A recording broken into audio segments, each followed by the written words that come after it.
Welcome to BeABossDad.com. My name is Joel Haasenritter, and I help high-achieving dads scale their business without failing their family. And today we're talking about one of the most dangerous and invisible leadership problems out there. Your stress is contagious.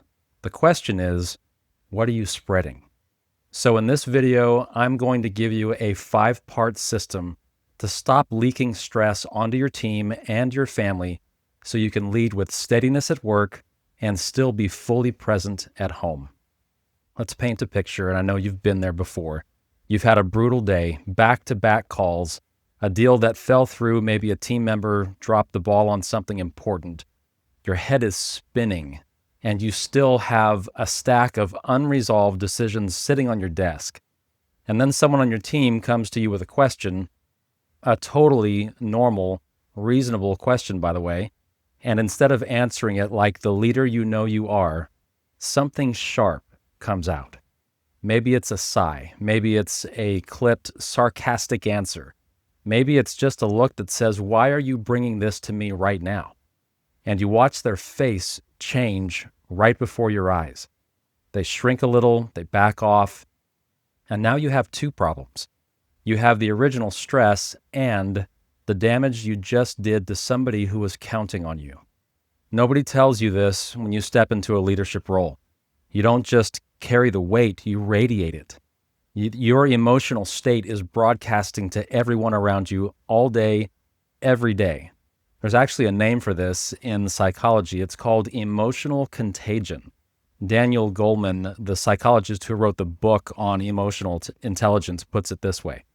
The leader's mood is quite literally contagious, spreading quickly and influencing the emotional climate of the team. And this isn't just a theory. A huge study out of Denmark that followed over 5,000 employees found that when their managers are stressed, it creates measurable increases in employee stress levels, and those effects can last for a full year after the initial transmission. A full year. Think about that. One season of you leading under unmanaged stress can change the entire trajectory of your team's health and performance for 12 consecutive months. So listen to this. Research from Wharton shows that emotions flow more readily from people with higher status to people with lower status. That means as the leader, as the one with positional authority, you have a disproportionate influence on the emotional climate of your entire organization. Your team is literally catching your feelings, whether you intend it or not. So I'm not telling you this just to pile on guilt. You already carry enough of that. But once you understand that your internal state isn't private, that it leaks into every conversation, every meeting, every Slack message, every glance across the room, then you can start making different choices. Leadership isn't pretending you're fine. It's managing the signal that you're sending. So how do you know when your stress is leaking? The tricky part is that you're usually the last person to notice. Stress has a way of numbing your self-awareness right when you need it the most. There are 3 warning signs I want you to look for. And I need you to be honest with yourself here because I've been guilty of every single one. Warning sign number 1, sarcasm and sharp tone. This one is pretty sneaky because a lot of leaders, especially entrepreneurial dads, we use humor as a coping mechanism. And that's fine when things are good, but when you're stressed, that humor turns into something with an edge. It becomes the comment in a meeting that gets a nervous laugh but makes somebody feel small. It becomes the reply in a group chat that has just enough bite to let everyone know you're not in a good mood. And what happens next is very predictable. Your team starts walking on eggshells. They stop bringing you problems because they don't want to be the one who triggers the sarcasm. And now you have an even bigger problem because the issues are still there. They're just hiding from you.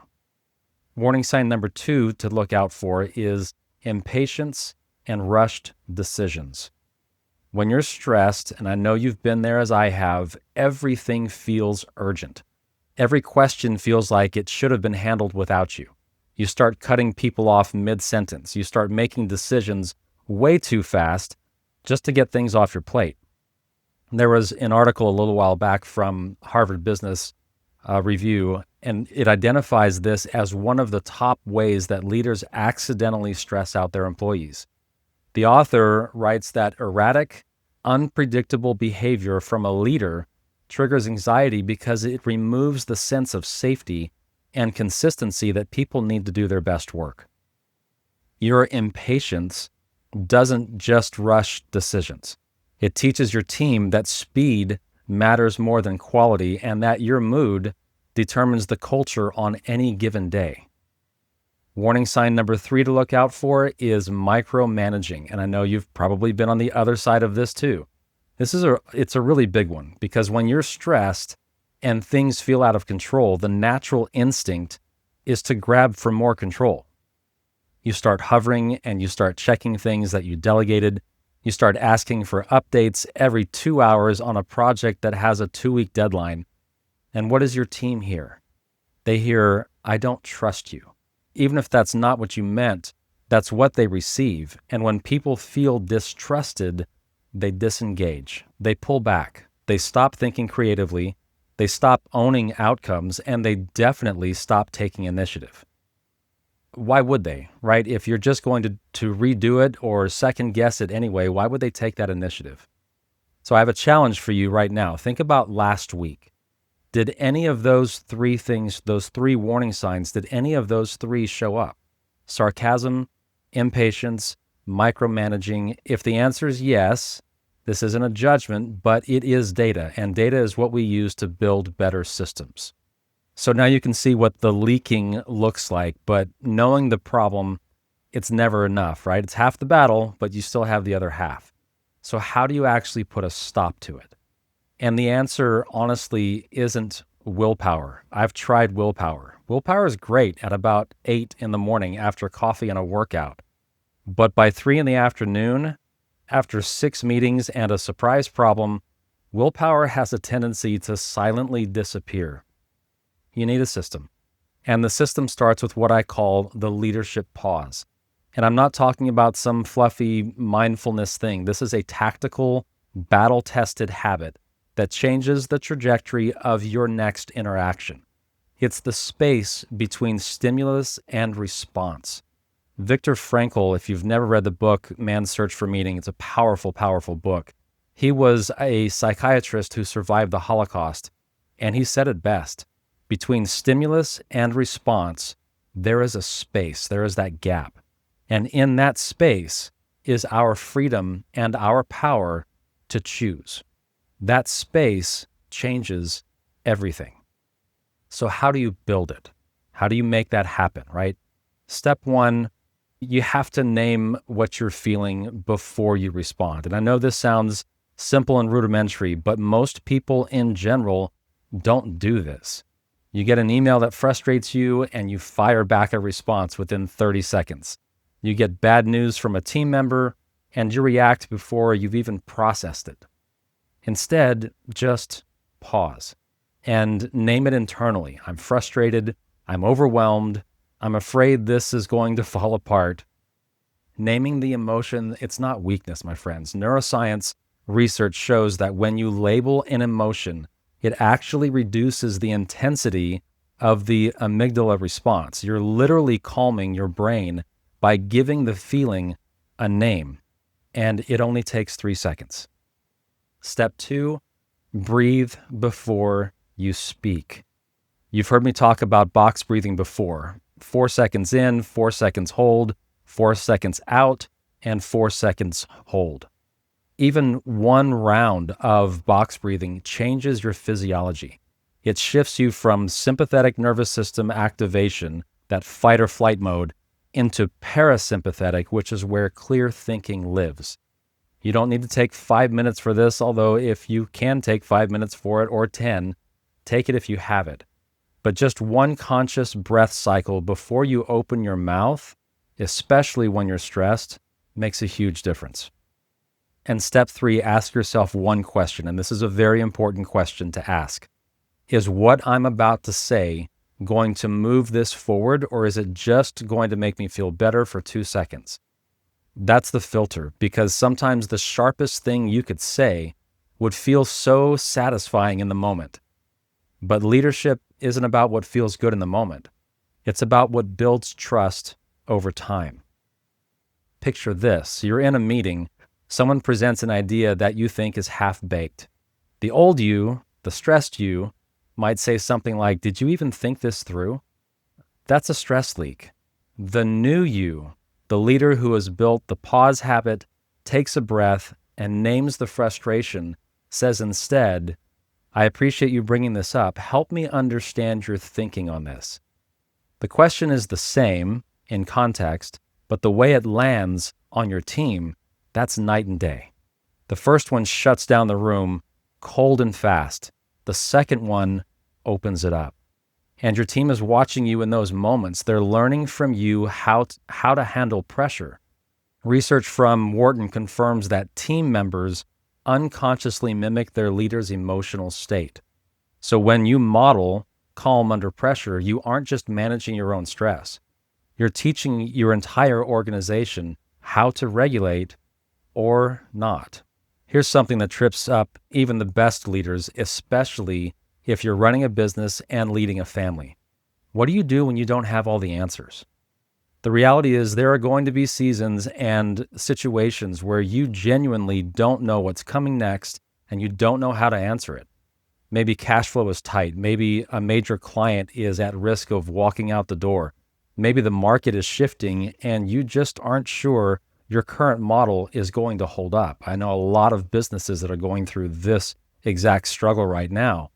I think we're going to see a lot of that, especially this year and next, with how fast the world of AI is growing. Your team can feel it, and they can feel the uncertainty even if you haven't said a word. Remember that emotional contagion is mostly nonverbal. We know this, right? A very small percentage of emotional communication actually happens through words.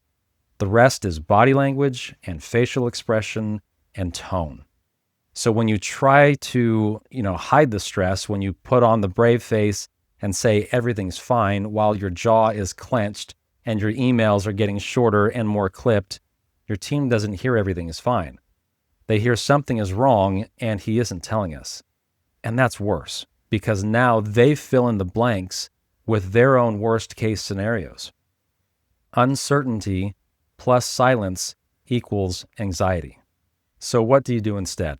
You communicate with what I call honest steadiness. You tell the truth about a situation without outsourcing your anxiety. Let me give you an example. Instead of saying, "We might lose this client and I don't know what we're going to do," instead say, "We're navigating a challenge with one of our accounts. I'm going to be transparent with you about that. Here's what I know right now. Here's what I don't yet know. And here's what we're going to do about it. I'll update you again on Friday." You can feel the difference, right? Both are honest, but the first one dumps your emotional load on the team.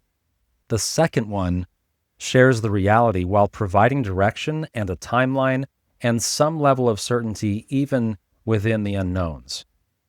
McKinsey published a research on effective communication during uncertainty, and one of their key findings is that people don't need certainty from their leaders. They need clarity about what's known, what's unknown, and what the next step is. And that's it. You don't have to have all the answers. You just have to be clear about the process. And here's something that catches a lot of people off guard. You have to be careful with your language. Harvard Business Review found that leaders who use negative, pessimistic, or emotionally charged language during the uncertain times amplify their team's stress response.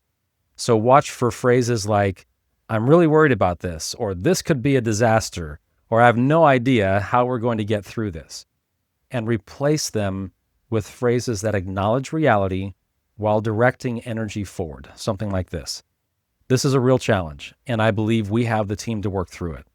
Or, "I don't have all the answers yet, and that's okay. Here's what we're going to do next." Or maybe it's, "We've been through hard things before. We'll figure this out together." You're not lying. That's leadership. And leading means you process your fear privately so you can communicate publicly to your team with steadiness. And that doesn't mean you stuff your emotions. It means you have a place to process them, whether that's with a coach or a mentor or a therapist, your spouse, or even journal before you bring them to the team. I almost didn't include this section, but honestly, it might be the most important one. If emotional contagion means your stress spreads automatically, then the antidote isn't just managing your emotions. It's also building an environment that reduces the triggers for stress in the first place. And the most powerful tool for that is predictability. Think about it this way. One of the biggest stressors for any team isn't just knowing what to expect. When your leadership style changes based on your mood, when meetings get called and canceled randomly, or when priorities shift every week, when feedback comes out of nowhere, your team is in a constant state of low-grade anxiety. They're spending mental energy trying to read you instead of doing their best work. And as a leader, as an entrepreneur, as a business owner, that's expensive. That costs you productivity and creativity, and it costs you retention. The fix is some predictability in your rhythms. Predictable, repeatable structures that give your team a sense of stability regardless of what's happening externally. And I call these leadership rhythms, and they work at every level. Rhythm number 1, a consistent weekly check-in. Same day, same time, same format. Your team should be able to set their watch by it. And in this meeting, you cover 3 things. What's working, what's stuck, and what do you need from me? And that's it. Keep it simple, keep it predictable. It can be pretty quick. Some teams call this a stand-up because you're not allowed to sit down and get comfortable and fall asleep. Your team should know exactly what to expect every single week. Rhythm number 2 is a predictable feedback cadence. Don't save all your feedback for a quarterly review, or worse, for a moment when you're frustrated. Build a habit of giving regular, low-stakes feedback so that when you do need to have a hard conversation, it doesn't feel like the sky is falling. Think of it this way. If the only time your team hears from you is when something is wrong, then every time you reach out, their cortisol spikes before you even open your mouth. But if you have a regular rhythm of consistent acknowledgement and course correction, feedback becomes just another part of the normal process. It becomes safe. Rhythm number 3, protect your energy transitions. And this one's personal, right? As a dad who leads, you have multiple transitions every day. From work to meeting, meeting to meeting, work to home, every transition is a potential stress leak. So build micro rituals around them. Before a big meeting, take 60 seconds to set an intention. I'm going to listen more than I talk on this one. Before you walk into your home, do the transition. Disconnect, decompress, and declare. I did a whole video on that transition. These small moments of intentionality are what keep you from carrying one environment's stress into the next. And here's where it all comes together. When your team experiences consistency from you, something powerful happens. They feel safe. Psychological safety isn't some soft, feel-good concept. Google ran a massive internal study called Project Aristotle years ago, and they found that psychological safety was the number 1 predictor of high-performing teams. Think about that. The biggest factor wasn't what most people would guess. It was safety. People who felt safe performed better, period. And that safety starts with you being predictable. So ask yourself this.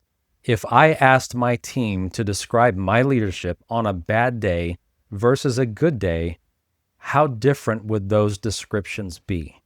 And if the gap is wide, that's your signal. The team doesn't need a perfect leader. That's not possible. They just need a consistent one. The next part is one that takes real courage, and I mean that because, let's be real, you're going to miss. I don't care how many breathing exercises you do or how many rhythms you build, there will be a day or days or weeks when your stress wins. It happens to me. You will snap at someone. You will send an email that you regret. You will shut somebody down in a meeting. You will bring the sharp version of yourself when your team needed the steady version. And in that moment, the most important thing isn't the mistake. It's what you do next. Most leaders handle repair in one of two ways, and both are typically wrong. Number one, they pretend it didn't happen. They just move on, hoping everybody forgets. Your team doesn't forget. They file it away. They add it to the mental spreadsheet that they keep about whether or not you're safe to be honest with. And then option number two, they over-apologize in a way that makes it about them. They might say something like, "I'm so sorry. I've just been so stressed. I've got so much going on. I'm the worst." And now your team has to manage your emotions on top of the original hurt, and none of these work. What actually works is a clean, direct repair. And there's 3 simple steps. Step 1, own it specifically. Don't say, "Sorry if I came across wrong." Say, "In this morning's meeting, I cut you off and my tone was sharp, and that's not okay." Name the behavior, don't hedge it. Step number 2, name the impact without making excuses. I can imagine that felt dismissive, and that is the opposite of the environment that I want to create here. You can briefly acknowledge what was going on for you, but don't let it become a justification or the topic of conversation. I was carrying some pressure from another situation, and I let it bleed into our conversation. That's on me, not on you. Step number 3, state what you're going to do differently. Going forward, if I'm in that headspace, I'm going to call a 5-minute break before I respond. You deserve my best thinking, not my stress. This is the part that rebuilds trust. It isn't about the apology only. It's the demonstrated commitment to change. And here's what I've seen happen with entrepreneurs who start practicing this both at work and at home.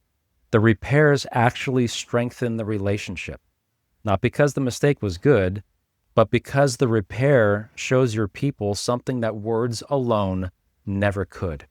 It shows them, "I see you, and you matter to me, and I'm willing to sit in the discomfort of owning that." Research on trust recovery confirms this. When a leader acknowledges a mistake specifically, takes ownership without deflection, and commits to a concrete change, trust can actually increase beyond where it was before the breach. I know it's counterintuitive, but it makes sense, because now your team knows something they didn't know before. They know that when things go wrong, you're not going to pretend it didn't happen. You're not going to point fingers. You're going to lead yourself through the repair. And let me say this directly to the dads watching. This applies at home too. If you snapped at your kid because you were still carrying work stress, the repair matters more than the mistake. Get on their level, look them in the eye, and say, "Hey, I was wrong to talk to you that way. You didn't deserve that. I was stressed about something at work, and I let it come out sideways. That isn't your fault, and I'm sorry." That is legacy level leadership. You're teaching your kid that strength isn't about being perfect. Strength is having the guts to make it right when you blow it. I know we've covered a lot of ground here, so before you go, I want to make sure you walk away with something very, very clear. Your stress is real. As an entrepreneur dad, as a business owner, still running and leading a family, your stress is real, your pressure is real. The demands on you as a leader and as a father are enormous, and none of that is going away. But what can change is how that stress moves through you and onto the people around you. Because right now you're setting the emotional temperature for your team and for your family every single day. And you have more control over that than perhaps you think. So remember 5 words: aware, pause, communicate, rhythm, and repair. Aware, know that your stress leaks. Just be aware of it. Your emotional state isn't private. It broadcasts through your body language, your tone, your decisions, and your availability. And that awareness alone changes how you show up. Pause, build the space between the stimulus and response. Name the emotion. Take one breath. Ask yourself if what you're about to say moves things forward or just vents pressure. 3 seconds there, my friends, can change the whole trajectory of your conversation. Communicate. When things are uncertain, don't hide behind a brave face. Be honest and steady. Share what you know, what you don't know, and what the next step is. Your team doesn't need absolute certainty, but they do need clarity. Rhythm.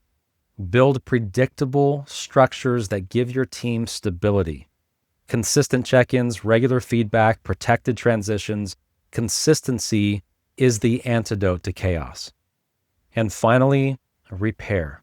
When you miss, and you will miss, own it. Name the impact and commit to a specific change.